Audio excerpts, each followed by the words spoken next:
Ibyinshi ntibabivuga ariko ngeza bikubwira kuko bishobora kukuviramo urupfu mu gihe utabyitondeye. Sasa no kuvuga ngo ngubu akazi gatangiye, hari imbeho iteye ubwoba bishobora kunsaba kuzana zaga. Ibyo ngibyo ukaba ubizi ukamenya yuko nujya kuza ugomba kugira ukuza umeze cyane cyane. Ahangaha Snag ni agace ko muri Canada, ni umudugudu uherereye ku muhanda wa Alaska, ni mu birometero 25 uvuye mu burasirazuba bwa Beaver Creek. Share, comment, like and subscribe on Emmalito TV. Reka nkwikaze udukurikiye ukunda gukurikira Emmalito TV kubwire ngo twebwe tumeze neza, nizere ko nabara amahoro umeze neza, cyane cyane abari mu bihugu bitandukanye. Ndavuga abari muri diaspora, ndavuga abari mu Rwanda, ndavuga abari muri mu Burundi, abantu mu Burundi, abantu y'umurenge, abantu bose rero muri mwese mukomeze kuvuga neza cyane.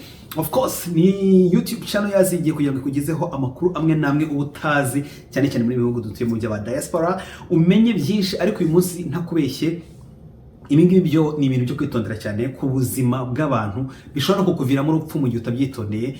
Menya n'amakuru, umenye impamvu ugomba no kwitwara muri ubu buryo. Uyu munsi turagaruka ku bukonje cyane cyane bujya buranga ibihugu byo hanze, ubwo ndavuga za Amerika, za Europe, Asia n'ibindi bihugu byinshi bitandukanye. Ubwo ndavuga cyane cyane muri ibyo bihugu byo hanze, wenda uvanye mu mugabane wa Afurika cyangwa se n'indi migabane itabamo amaneje, ariko uraza kugenda ubimenya, umenye n'impamvu ugomba kwitwararika cyane cyane muri iki gihe cy'ubukonje, ukagira ukusa, uko wambara, uko ugaragara. Hanyuma ibyinshi ntibabivuga ariko ngeza bikubwira kuko bishobora kukuviramo urupfu mu gihe utabyitondeye. Uyu munsi rero ngufitiye inkuru nziza cyane. Ndashaka kubwira yuko uyu munsi byoroshye cyane kugira ngo guhera iyi tariki turiho ube washobora kubona imyenda ya made in Rwanda. Ubwo ni ukuvuga ngo abantu bari muri Amerika, abantu bari, ubwo nimvuga Amerika wumve US, hanyuma abantu bari muri Canada, abantu bari muri Europe, abantu bari muri Asia, abantu bari mu bihugu bitandukanye, biroroshye cyane kugira ngo ube watangira accessinga iyi myenda. So tugiye kubazana imyenda ya Little Wrist Design igiye itandukanye, muzanye muyisanga hano muri Ottawa, ku bari muri Ottawa, ariko naharetse tugera tubakorera shipping cyangwa se tuba deliveryingira aho bari. Ubwo rero biroroshye cyane kugira ngo nawe imyenda ibe yakugeraho, amashati meza cyane nk'iyi nambaye rwose ukaberwa ugasa neza.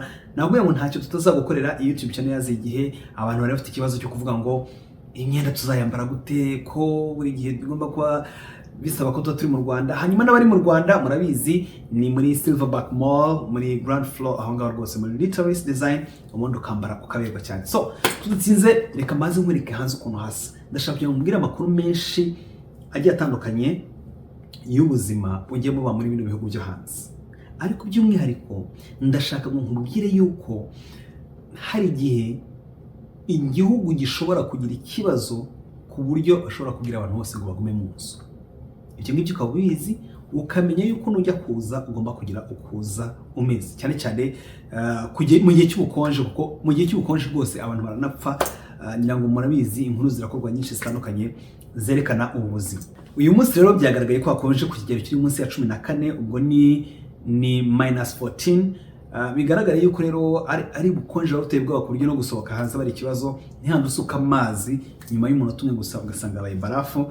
Hanyuma rero turaza kugenda dutembera mbereka, ariko n'amabwira n'amateka yagize kuba muri bino bihugu, cyane cyane ndibanda muri Canada kuko reho natembereye cyane. Hanyuma nkwereke urebe yuko hari igihe kijya kigera ubuzima bw'abantu bwajya mu kaga mu gihe habayeho kurangara cyangwa se kutita ku buzima bwabo. Kugira ngo rero bigende neza, mfasha ukandi subscribe, hit subscribe button, hanyuma unasharinge inkuru tugenda dukora nyinshi zitandukanye, unalikinga, commentinga rwose icyo wumva ushaka ko tuvugaho, tuganiraho, tugarukaho cyane.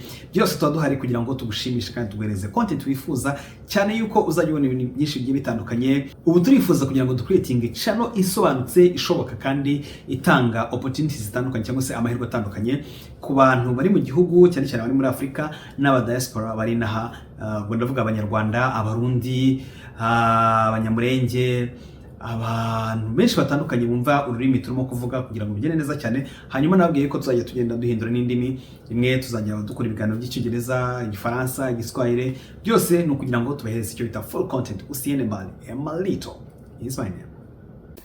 Munyemerere rero abadukurikiye dutangire dutembere, ngira ngo murabona hanze harakonje cyane, nubona neje irimo kugwa, urabona n'uburyo imodoka zisa nkaho rwose zigiye kurengerwa. Munyemerere gato tugaruke ku mateka kugira ngo tuze kugendera hamwe, tumenye ese ubundi bino bihugu amateka biranga nayahe, hari ahantu bita Snag.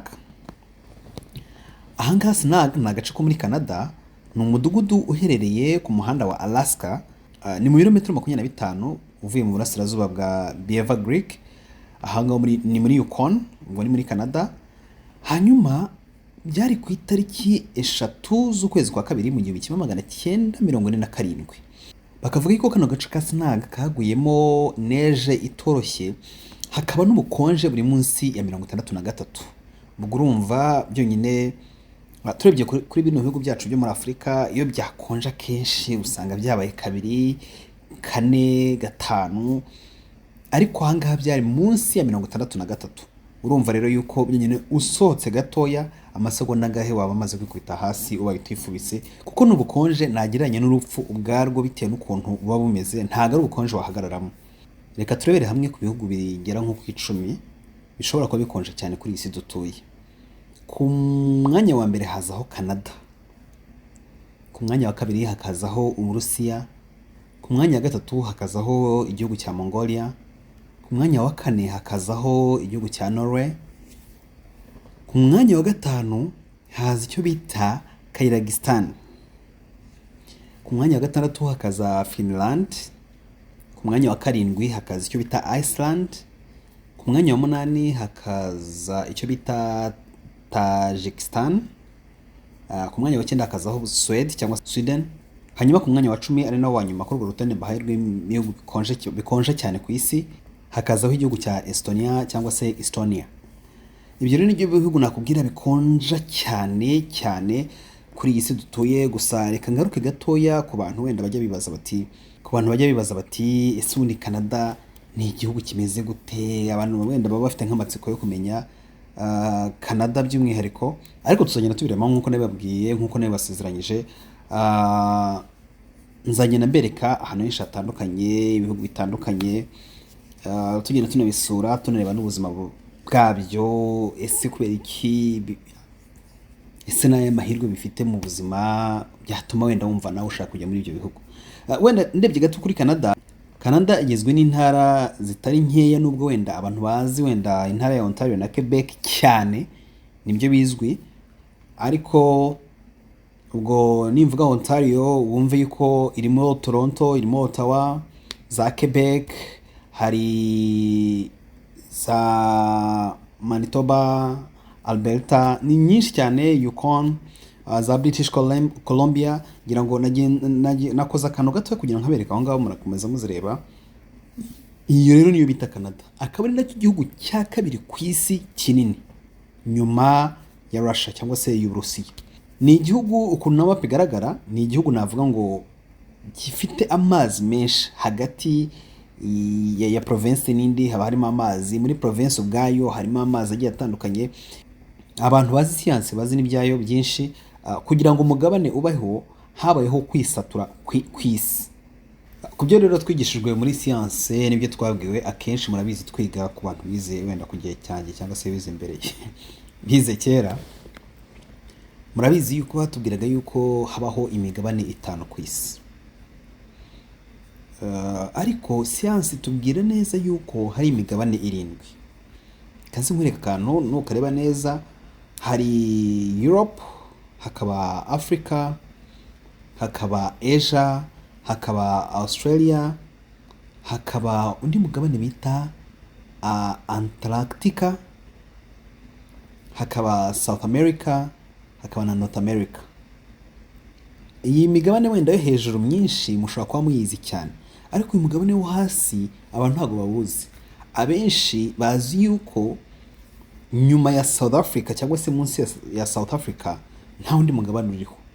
Uyu mugabane rero bavuga yuko ari umugabane uriho munini, dore yuko banavuga yuko n'ubuso bwawo bungana na kilometero kare miliyoni 13. Bigaragare ko ari umugabane munini cyane. Aha rero nta bantu bahatuye, ariko harakonja cyane. Gusa hari abantu basura bavuga yuko nibura mu mwaka abantu bagera ku 1,300 n'ibihumbi 500 bahasura buri mwaka. Ubwo rero ibi ni ibintu byiza byo kugira ngo umuntu unamenye ese ubundi batubwira isi, batubwira iki. Bakavuga yuko nanone hari n'isi zindi zavumbuwe niba nazita masi simbizi, ariko zavumbuwe ku buryo barimo gukora ubushakashatsi bwo kugira ngo barebe ko abantu bashobora kuhatura, harimo za Mars. Abantu bize geography barabyumva cyane. Ntabwo ndi bajyane mu mateka cyangwa se ngo mbajyane mu bumenyi bw'isi, ariko ndagira ngo mbabwire bimwe mu bintu mugomba kumenya, mukamenya ese mu by'ukuri bino bihugu bibayeho gute, kubera iki bikonja kurusha ibindi, ese amateka biranze ni ayahe, n'utundi nk'utwo. Murabona ukuntu imodoka zigenda, bigaragara yuko umuvuduko imodoka ziba zisanzwe zigenderaho usa nkaho ugabanyuka, kuko hano utitonze imodoka yanyerera. Dore yuko rero muri bino bihugu babategeka no kwambara amapine ya winter, cyangwa se mu buryo bwiza bwo kwirinda kugira ngo ikinyabiziga kibe kitanyerera. Ubwo rero amapine agomba kuba ariho ya winter, atandukanye n'amapine asanzwe, mu buryo bwo gukomera cyangwa se mu buryo bwo kwiproteja, ku buryo rero bitateza ikibazo cyangwa se bidateza n'impanuka iyo ari yose. Tugitembera rero muraza kunyemerera nse nkaho ngarukira hafi, kuko nashaka kugira ngo mbereke gusa uko hanze hameze, uko ikirere kimeze, uko ubuzima bw'ibi bihugu buba bumeze, n'icyo ugomba kwirinda. Dore ko nta muntu ushobora gupfa kubona ari hanze atifubitse, kuko ntabwo ari ahantu wamara iminota 3 ugihagaze, keretse ushaka gusezera ubuzima cyangwa se ushatse kuva ku isi, niko nabivuga. Reka rero munyemerere gatoya nongere ngaruke mu nzu, hanyuma mukanya ndaza gusohoka mbere ku buryo izi neje rero zikurwaho, uburyo baba bimeze, tunaganira n'utundi twinshi tugiye dutandukanye. Ubone nkubwire ko ujye kumwe nanjye, ntujye kure. Ni Emmalito TV yazigiye kugira ngo ikugezeho ibyo wifuza byose n'ibyo ushaka byose. Of course, Emmalito is my name. Share, comment, like, and subscribe on Emmalito TV. Sasa no kuvuga ngo ubu akazi karatangiye. Hari imbeho iteye ubwoba ushobora kunsaba kuzana zaga. Reka mfate ga kuko ntabwo nashobora kuyikuraho ntaga.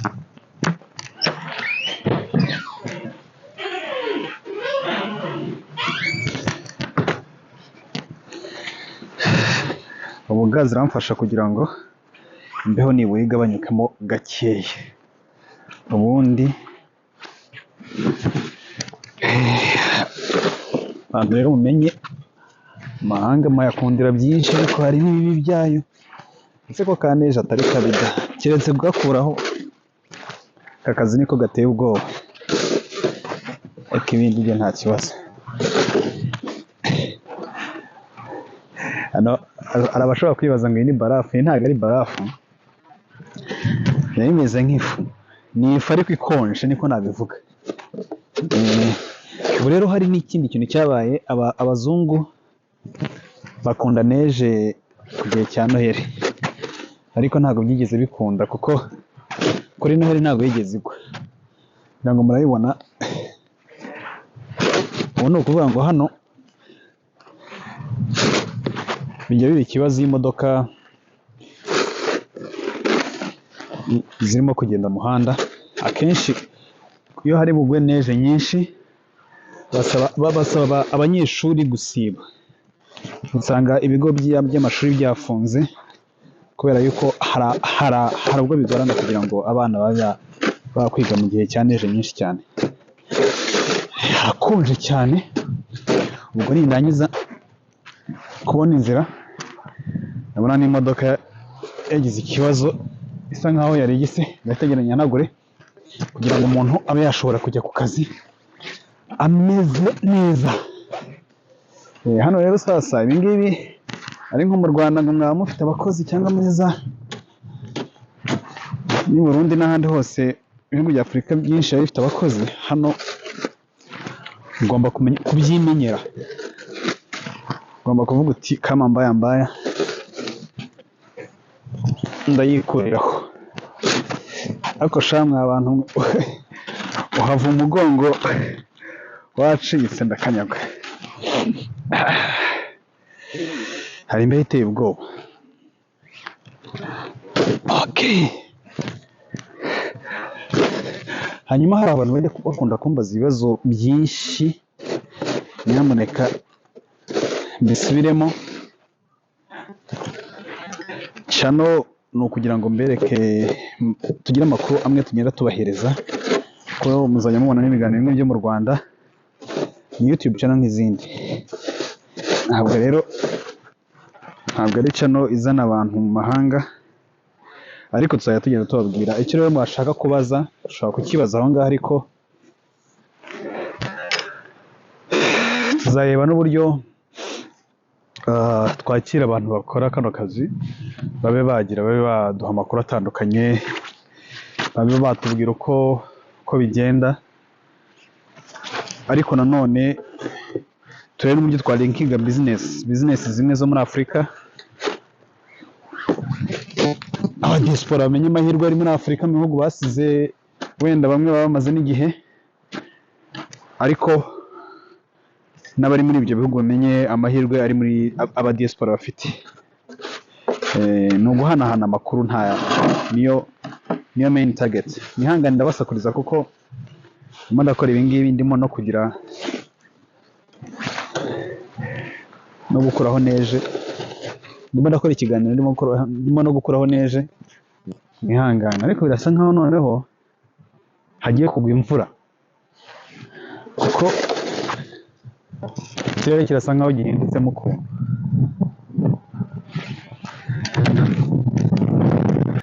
Ikintu cya mbere cyantangaje hano nta bipangu bihari, imodoka ziparikwa hanze. Ikintu gitangaje, nta muntu waza ngo yiyongoze imodoka yajyana ibyo twamenyereye, abaryo badukuriramo amarotovizeri. Gusa navuga ko ibihugu ikintu biba biturenzeho ni uko biri très organisé, nta kindi, ariko torusha ubuzima bwiza da. Si ubwo bino bintu mwebwe murabyishimiye, bibuza abantu gukora. Twebwe imvura yagwaga yabaye nyinshi nibwo twabigiraga intambara. Sagwa nk'iyi nejo wa muntu we byagenda bite?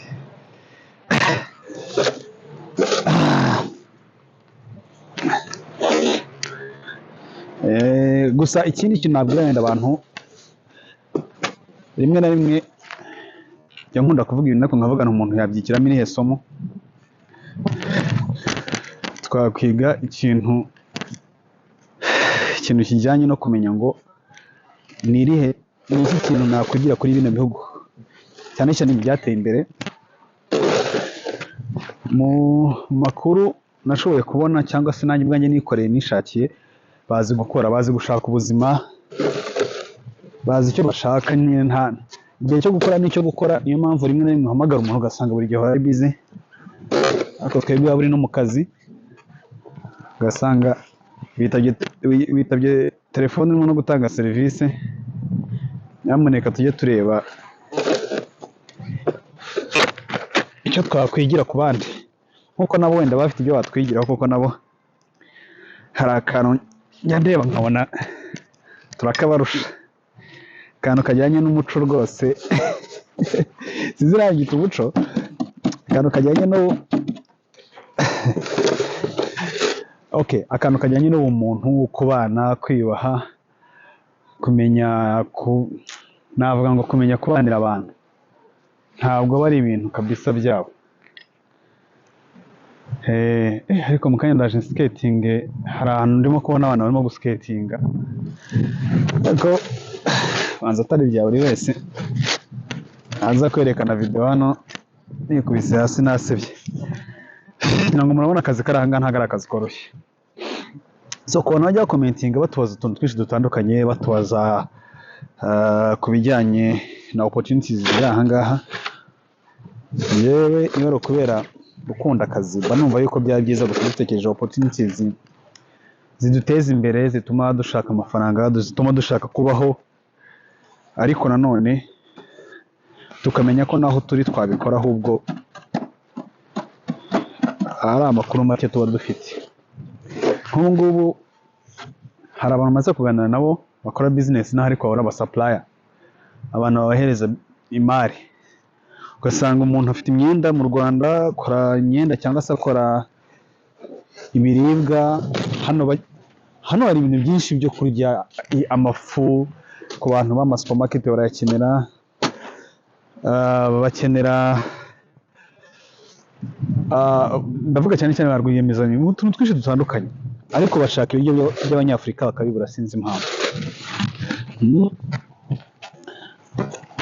Njyewe rwose uzashaka ku exportinga, ubwo ni ukwimportinga kubera ko agenda hano ari aho ngaho agashaka kubizana hano, azajya ambwira muhuze n'abantu. Kubera iki twebwe amafaranga atakwinjira mu gihugu cyacu? Kubera iki twebwe batuzana imyenda yabo bakatuzana ibintu byabo byose, ariko twebwe ntitwinjize? Tugomba kwinjiza amafaranga mu bihugu byo muri Afurika, natwe tugatera imbere.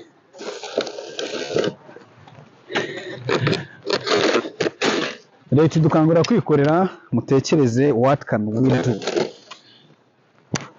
Asanga twishimiye kugira za KFC, ariko twebwe ntitube twagira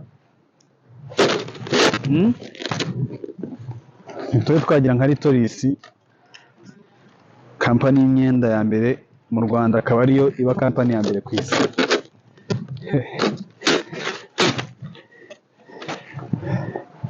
Cyambwira niba ntarimo kubasakuriza, kubera ko ndumva ukuntu bisakuza na mikoro irabifata tu. Ntabwo muraza kubimbwira muri comment, njyewe ngubu ndimo ndashotinga, ntabwo nkurikiye ikiganiro.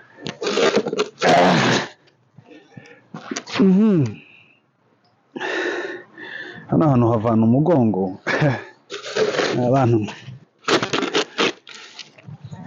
Abantu umugongo udasa n'uwo usanganywe.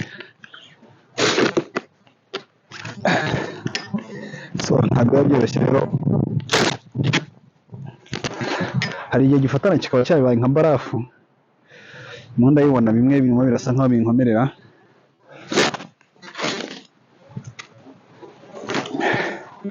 Ni hatari.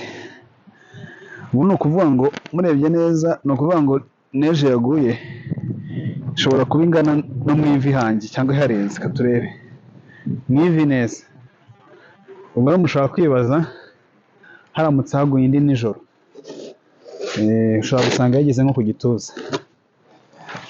Biteye ubwoba. So nzajya mbereka lifestyle ya hano kugira ngo n'abazajya baza aho baje n'ibyo n'ubuzima bwabo uko bumeze.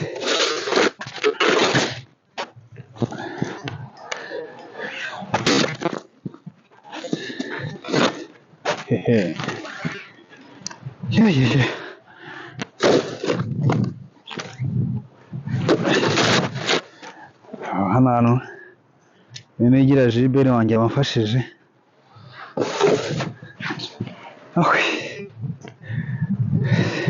Shangiye kuba nka umusore ngo nzoga ejo nanjye imodoka ndabona nzayihanagurisha.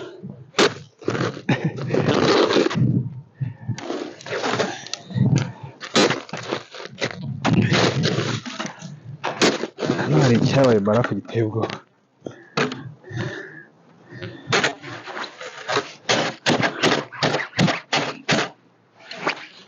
Yataye.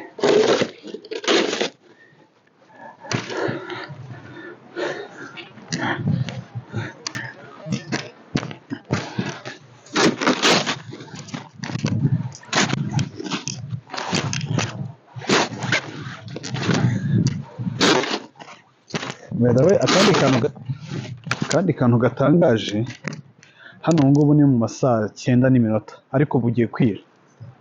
Nuvuga ngo saa 9 z'amanywa babwije, saa 10 zuzuye rwose mu kanya barabwije neza cyane ari nijoro. Ikindi kintu gitangaje muri sama saa 4 z'ijoro hano bari ku manywa. Nyine mu gihe cy'izuba nitone maze nene bino biro. Mu gihe cy'izuba bwira butinze, ariko mu gihe cy'ubukonje bwira kare cyane. Mu gihe cy'ubukonje saa 10 za nimugoroba aba ari nijoro, bwatangiye kwira ari nijoro. Ariko bitandukanye, hari igihe hari nko muri Amerika hari imigabane imwe hari states zimwe usanga amasaha ari inyuma cyangwa se ari imbere, biba bigiye bitandukanye. Ntabwo Amerika yose amasaha aramba. Ubwo abantu sinzi n'abantu bajya bibuka yuko Canada ari Amerika. Amerika ni umugabane ufite leta zunze ubumwe za Amerika, ukagira na Canada.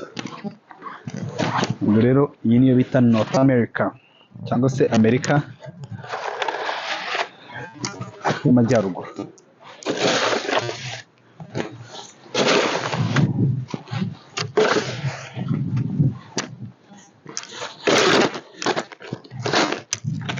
Hano mbonye umukecuru urimo gukuraho neje, numva namubwira ntekanye gukorera ariko ashobora kunseka akavuga ati ibyo bintu ko ari ubwa mbere mbyumvishe hano ko tusigaye tutabigira, kuko ibintu byabo byose barabyikorera.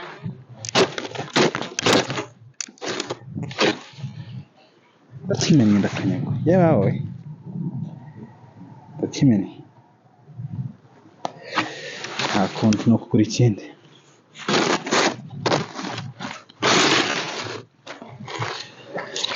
Ndikuri ikindi ni batabigize ibyuma, kugira plastique birimo guhangana n'ibi bintu.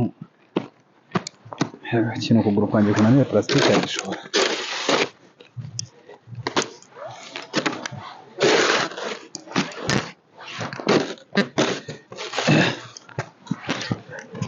So abakunzi ba Emmalito TV, reka mubwire ngo byerekanye komereza akazi, sibyo? Kuko mwe murandeba mutamfasha, ndimo ku ruhangiye nyine mbikora, nubwo atari yabishyizeho kandi namwe ntabarenganya ko nta ruhare mwabigizemo, ariko kandwane n'akazi kanjye. Nshaka kubereka ikirere cy'uyu munsi uko kimeze, ibibazo umuntu ahura nabyo nyine iyo neza imaze kugwa bigeze aha ngaha. Naho ubutaha, bye. Share, comment, like, and subscribe on Emmalito TV.